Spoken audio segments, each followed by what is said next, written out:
let me tell you something. Money has a spirit. When you're trading with your money, you are winning most times. Once it has to do with third-party money, it's crazy because you don't know where those monies are coming from. You don't know the problems those monies are coming from. Yes. I've been in meetings where 300 million naira was being offered to me, trade for us, and I've said no. So there are a lot of measures that can be put in place. So you notice that some projects will tell you if you are from US, China, India, you cannot buy. They are not saying that because they don't want your money. They are saying that because they're trying to avoid problems. And that's what I call consumer rights protection.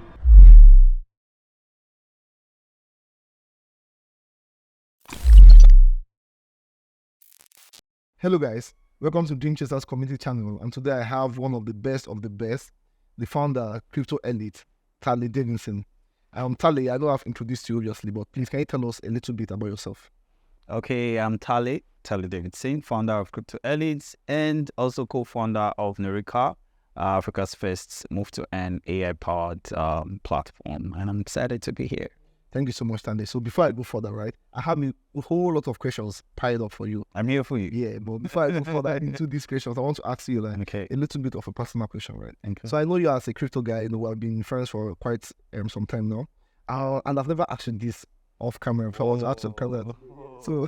So how do you manage? You're a very handsome man, obviously. So how do you manage you being a crypto guy that's obviously seeing fun, seeing money, and crypto ladies? Yeah, because I know. Oh, yeah. So please don't give me your experience, we just manage it. Basically, discipline and principles. Basically. Yeah. So what's the weirdest experience you have ever had with a crypto? Oh my God, you put me on the spot. I know. Yeah, weirdest experience. Now I by privilege of what I do, I attend conferences and all. Yes, of course. So there's people come, your session was impactful and all that, and then can I get your number? And then from there you start getting some funny conversations and stuff, and I've just learned to shut down some of those unnecessary. I block the ones that are needful. Then the ones that are not so disturbing, I move them into business conversation because that's why we're here. Of course, obviously business. Yeah. Okay. So when did you start cryptocurrency, and what inspired you to go into crypto trading? Well, first time I heard about anything crypto was in 2014, and I didn't understand jack. True. And 2016 again, I encountered the thoughts of going to do research about crypto, but there were just no materials. So, but until 2017 that I started to find expression. I started to find information, that were good enough for me, and then I started training. Basically in 2019. Yeah, so from 2017 to 2019 was just me doing research, try and error and all of those stuff, investing and losing, swinging and losing, but trading proper was 2018. 2018? Yes, 2018. Okay, that's cool. So from 2018 till now, how can you describe your experience in cryptocurrency? Honestly, it's been a blessing. It's been a revolutionary. And it has also afforded me the opportunity to impart lives, because I'm a knowledge merchant. I came from the life coaching and psychotherapy background, and as a knowledge merchant, people are always looking up to you to help them with ways and means they can better their lives and their finances. And crypto has been that tool that has brought me before different quarters, before powers that be. There are doors that are fling open for me because of the kind of knowledge that I have in blockchain and crypto, right? And so beyond just the fact that I can sit by my laptop and make some money by myself without the interference of a third party, it has also afforded me the privilege to impart lives. I've trained hundreds of students, built teams of thousands of people in over 15 countries, and lots of these people have made money. Yeah, because it's a volatile system. Some have lost money as well. Well, on the overall, a lot of people under my tutelage, under my mentorship, under my leadership have made money. And for me, that's something. That's success. Okay. Yeah. So, talking about success. Yeah. At this point in time, in this crypto space, the level you have now. Yeah. What is that experience?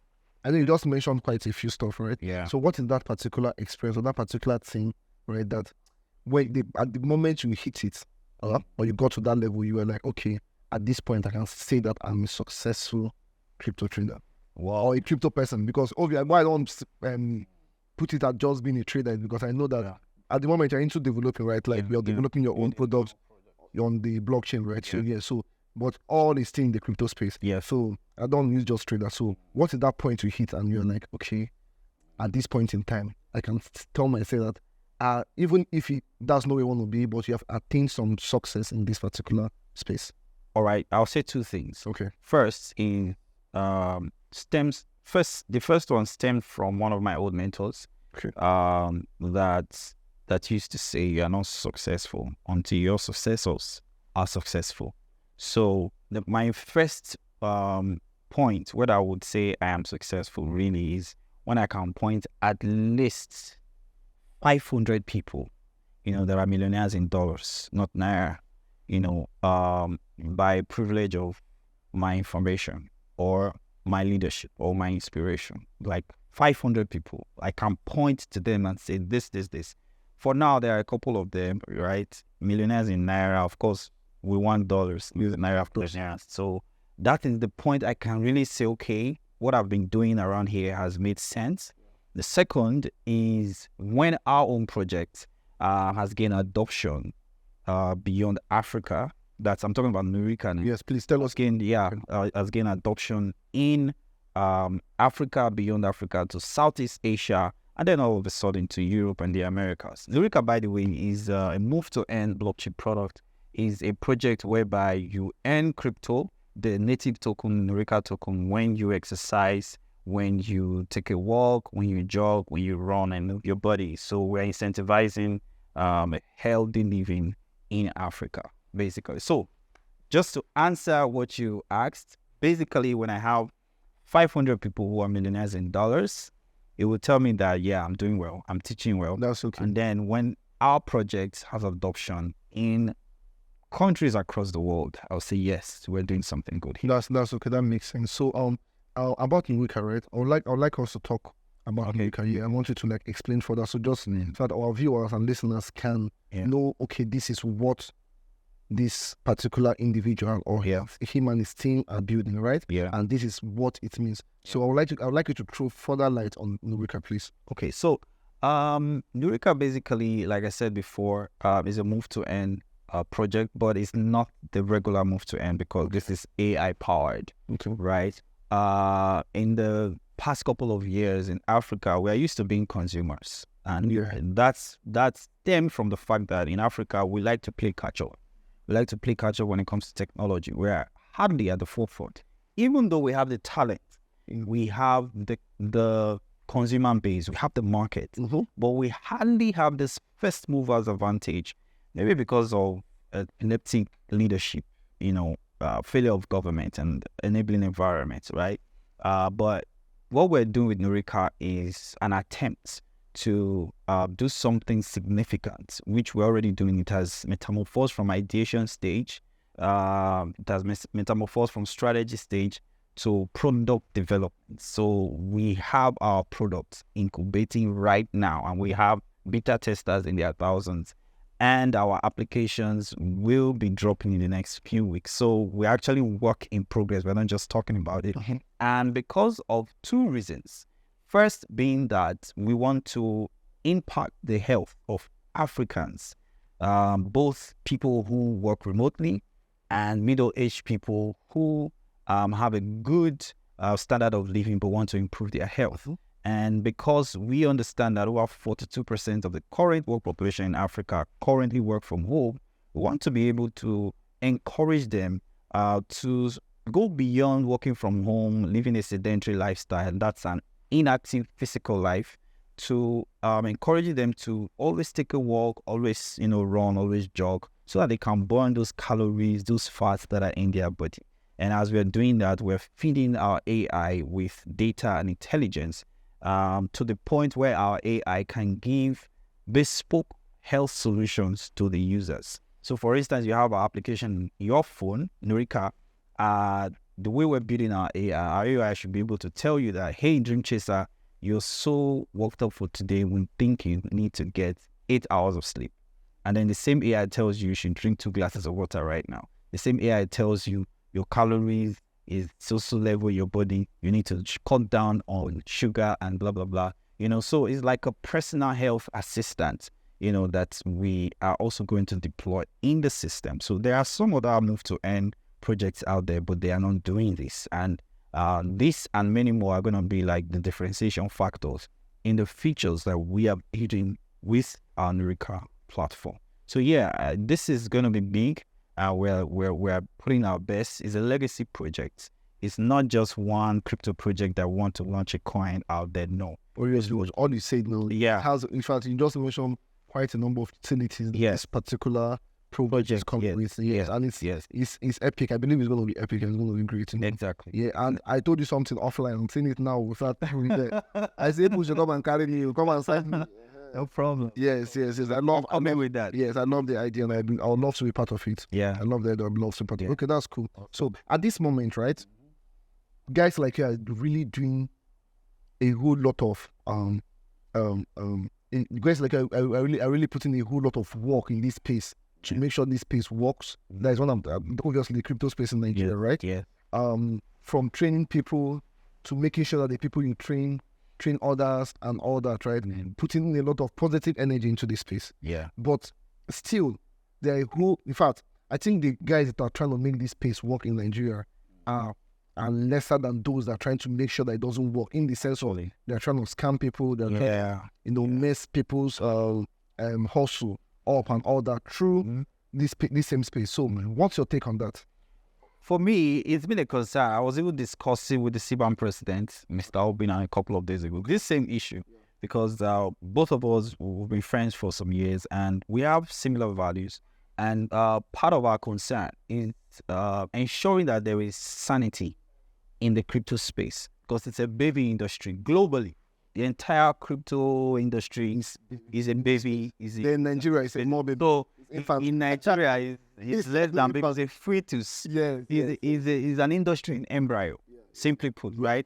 And at this level where we have been fighting for the government to lend the vote, to give us a chance, for the government to allow us fine expression, it will be a very big disaster for the bad actors to be more than the good actors, because that's going to be the narrative. They're going to just label it scam. Yeah, that's obviously scammers use it. So it's going to be a general opinion, a general conclusion.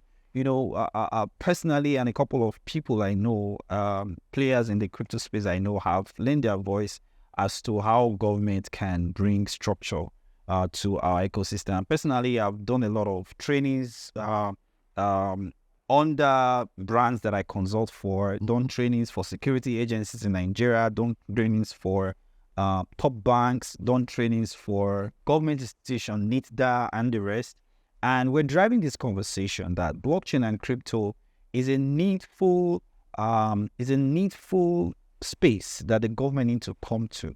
And we do not want the bad actors to drive the narrative. We want to be the ones to push the narrative of what's possible in this space. And two things essentially I would recommend. One is compliance. Two is regulation. If we have these two things, at this point, we're going to call for it. If we have these two things in place, it's going to be difficult for the bad actors to hijack the system. But funny enough, when you talk about compliance and regulation, even on the global level, yes, it's still an issue. Yes, actually. So in Nigeria now, because most times these so-called bad eggs, yes, in fact, at some time last month or 2 months ago, I think I spoke to you about it also. These guys, they do a whole lot of crazy stuff and they come online and they are proud of. Yeah. They don't care. They don't give a jackass about anybody, right? So what do you think? Yeah. Right? That should be like, how do we cope, or how can we be able to control these bad eggs? Okay. Because sometimes they go ahead to create shit coins. Yes. Create a whole lot of crazy projects, and they post, because they have large followership. Yes. They post it on the Twitter, on Telegram. They get people to go into it, and then they dump on it. Now, these people are people that probably, some of them, that they are newbies. They don't even have any much of crypto information. Some of them will go and tell their uncle, their brothers, bro, there's this particular project, borrow me 100,000, borrow me 200,000. They'll go and buy. and they'll dump on them, right? Yeah. Now, look at what this stuff does. Look at the repercussion. Yeah. It's going to make that individual not to believe in this same crypto space. Yeah. And mind you, I mean to say, worldwide, not just in Nigeria, everybody's pushing for adoption, right? Now, when you are scamming people and making them not to believe in this particular space, how are we going to get to adoption? In the adoption level, because most of this or some of these people you are scamming, tomorrow they might grow to be presidents, governors that can be able to pass deals and say, okay, well, from now on, licenses will be given to so and so companies and exchanges, right? Now, when these people they were scammed when they were little through this space, then you see that it's going to be the challenge in the picture. Do you understand? Yes. Now, secondly, right, the uncle or the brothers or family members or friends of these individuals that be scammed through these same news, when they hear about this, they'll be like, do not tell me anything about cryptocurrency. So and so person was scammed through this way. Sometimes it gets so bad that even the website of that project and everything disappears. True. Do you understand? They rock pool. Yeah, they rock pool. And it's so crazy. So now, it's been a thing of concern, especially on my own side, because I know the amount of energy I put in like almost every day to make sure that people know that this is legit. Yes. Right? Yeah. Now, I don't want to say crypto is 100% legit in the sense that because of bad eggs like this, because people are using crypto to scam people. But then you cannot even, if in that same context, right, you cannot then say that our traditional currency is a scam. It's not a scam, but people still use it to scam people. Okay? Sure. So now my major concern is how can we make sure that we reduce, because I cannot say it can be eradicated completely, because why it can be eradicated completely is because anywhere there's money, there's good people and bad people there. Yeah. But how can we then be able to reduce these scammers to like a minimal level? Then we, let's say the legit guys, we are more than those scammers. Yes. So it's a long road, right? But if you don't start, you can't even get started at all. You can't even make progress. So there are a lot of measures that can be put in place. And I'll just say one here, which is a major thing. And that's what I call consumer rights protection. Consumer rights protection, okay. So how can we achieve that? Yes. So for these concerns, there should be policies that protect crypto users or crypto consumers in our country, right? To say, okay, I mean, in a roundtable forum or a roundtable committee, when you have actors from the financial institutions, from CBAN, from the private crypto communities, we have founders represented, we have security agents, they can come together and formulate a policy that protects the average crypto trader or the average crypto investor, to say any project, as long as, like, just to digress a little bit, you notice that some projects will tell you if you are from US, China, India, you cannot buy. They are not saying that because they don't want your money.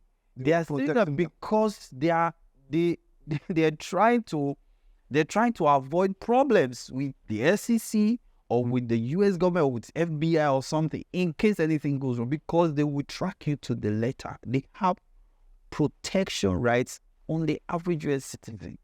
So if you scam a US citizen or you just rock pool in USD, invested in your project, you rock pool, it might take 10 years, but they will come and knock at your door. So because we know that cryptocurrencies, even though they are anonymous, they are not completely anonymous. Pseudonymous. They are pseudonymous. So also we have the forensic guys. Yes, no matter the wallet you use to launch that project, and you rock pool, we can track you in your doorstep. You understand? So, but if there are no laws to back up that activity or say, who is this project? Who are these guys that deploy this rock pool? Let us go after them. You're going to understand. If there is nothing like that protects the consumer, if we are still in the phase where is crypto real and should we let people do it? People say, okay, people should do it, but let's create a policy that protects the people, to say if any project is being deployed and is opening their doors for our people to invest or to trade, then these are the policies. We don't care about you, we care about our people. As long as our liquidity from this country is going in there, this is our policy. And once you do anyhow, retreat, we are coming after you.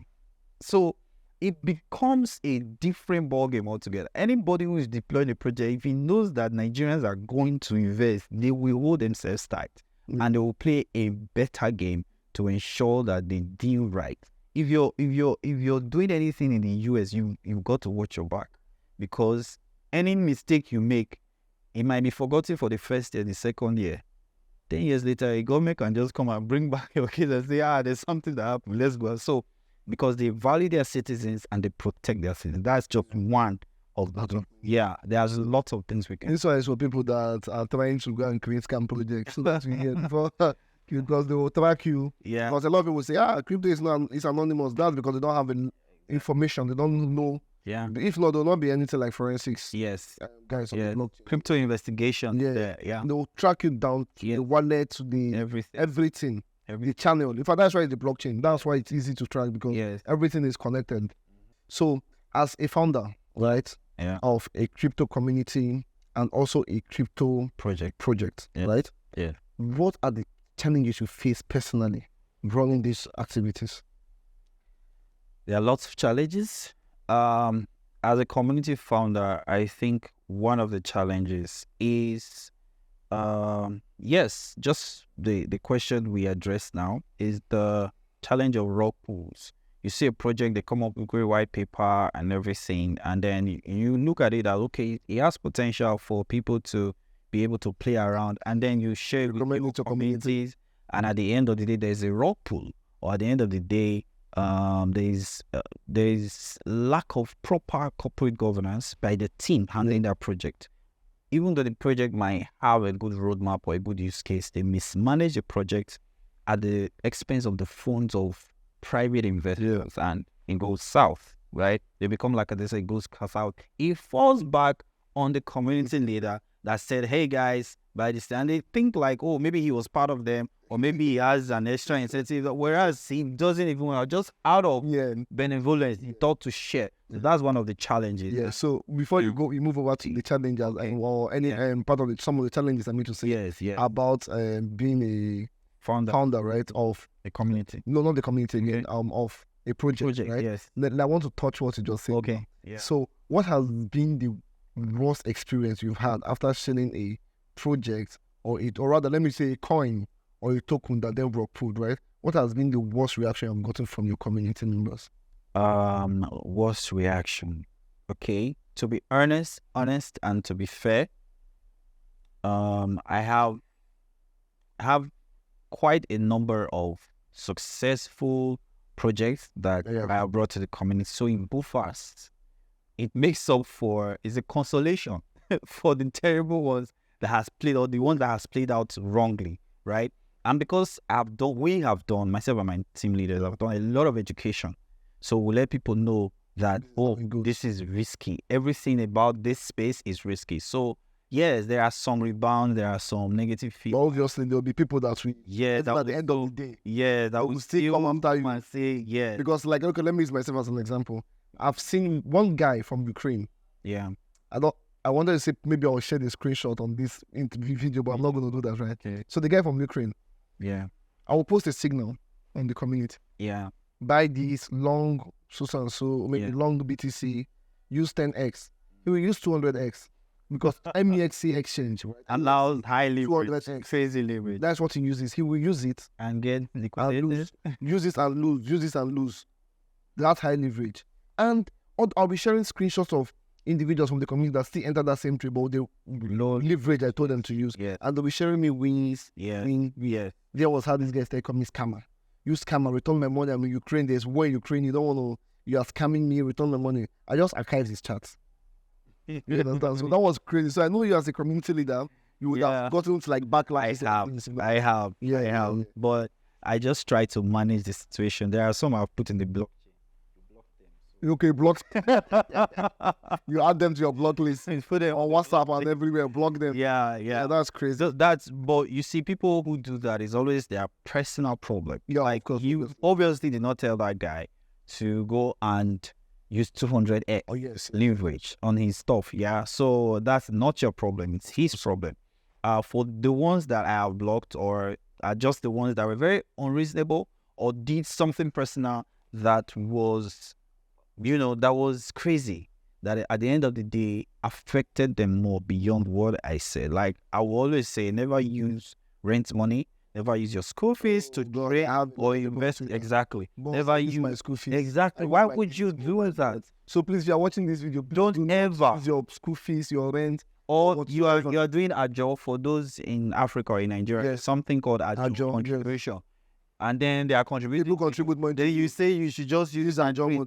Money has a spirit. Yes. Let me tell you something. Money has a spirit. That's true. And if you notice, when you're trading with your money, you are winning. You are most winning most times. Yes. Once it has to do in third-party money, it's crazy because you don't know where those monies are coming from. Yes. You don't know the problems those monies are coming from. Yes. So never use third-party funds except you are running a hedge funds with strict principles, strict trading agreements, strict investment rules. You know. So for me, I've been in meetings where 300 million naira was being offered to me. Trade for us, 100 million offers, and I've said no politely because I understand the same energy and ginger they are using to give you. They are not your friend. Once it casts, if you can't follow your own, you just see DSS at your door. That's true. You know, so I understand that I'm not even enticed to want to think. You know, people have told me, I have this knowledge. Start the hedge fund. No, I don't. I'm not interested. I like my sleep. Yes. I enjoy my sleep. And I need some money. Me, I drink milk and sleep. Touch grass, I sleep. Yes. You know. So handling all those third-party funds, no, I don't like to do it. So back to the challenges, right? The second part. Yes, as a founder of a project in Africa. It's funding, all that. How is it going? You just touched the snake's tail. Funding part is insane because project, I used to consult, not like I used to, I still consult for projects, right, that are building on the blockchain. And, it's pretty a different game. When you're telling them, you need to do this, you can do this. So they go off with your ideas and they build more. You're a consultant. Yes. They come to you, we're facing this challenge. Say, okay, do this, do that, do that. They actually go and use your ideas. They're gaining traction and making progress. But it's a different thing when it is your project. You have to be the one involved. You have to manage the talents. You have to handle the talents. My brother, it's a crazy game. My co-founder was here. He'd probably be like, So it's been a roller coaster. It's crazy. From developers, oh my God, if you're watching this as a developer, you need to carry your hearts and dry it in the sun. You guys should help our ministry. Not like we don't have developers. It's first of all the challenge of the talent itself, and then the integrity and character of the talent, right? A lot of our developers are really talented, but I can make an excuse for them because many of them don't have enabling environment. Like you see a great developer who knows how to really code, but he doesn't have light. And they've not earned money from their crafts to the point where they can afford to set up themselves to be more productive and effective with their skill, with their game, right? So that can be a problem. And sometimes it can be epileptic internet problems, right? Messing up their work. Yeah. And then we as the builders and product managers are on them like, okay, you need to deliver on this thing. And then also there's the challenge of character, right? Many of the developers we have lost with them, have character problems. They are not consistent. They are not reliable. They tell you 4 p.m. and 4 p.m. you're looking for them. They tell you to deliver something by 6 you're looking for them. So, but I started from the challenge of maybe the power supply or internet and all of that. But there's still character issue that this talent. Because if you don't have light at your apartment, you should as well go to a hotel close by. So what is the highest shaggy? Because my guy, this is my guy like that. He's building one crypto project. Yeah. So he's like, in fact, he contacted me. Was like, bro, get ready. By December, we're going to sign you. So you're going to be our ambassador, right, for this particular project. Yeah. And I believe so much in the guy. I know he's a good guy. He's building something that is, And I texted him sometime this year, and I'm like, bro, December last year has passed. What's up? He said, more JTK.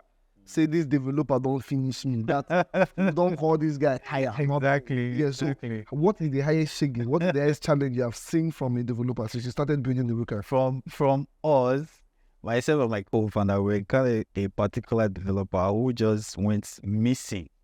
Nobody heard of him. Nobody heard from him. Nobody knew what was up to.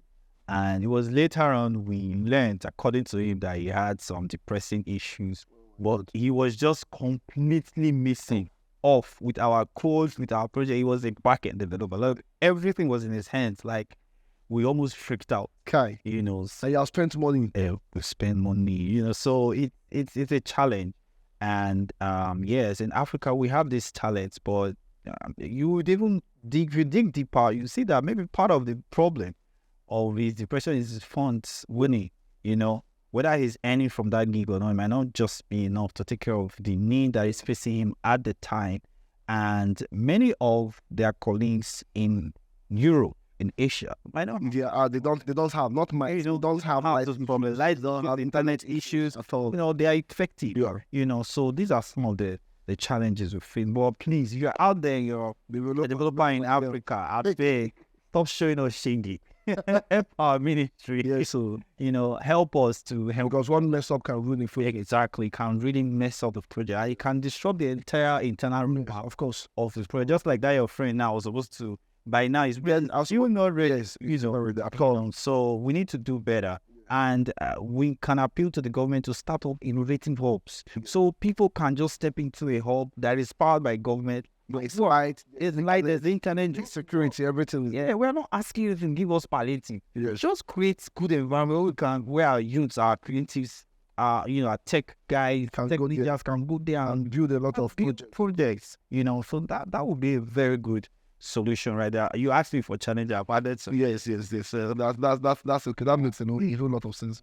Okay, so one more question, Talle. Yeah. Do you see yourself as a dream chaser? Oh, I love that question, and it's part of why I connected to you as the founder of the Dream Chasers community. I am a dream chaser, and Obviously. yes, and I don't just chase dreams, I chase greatness. Yeah.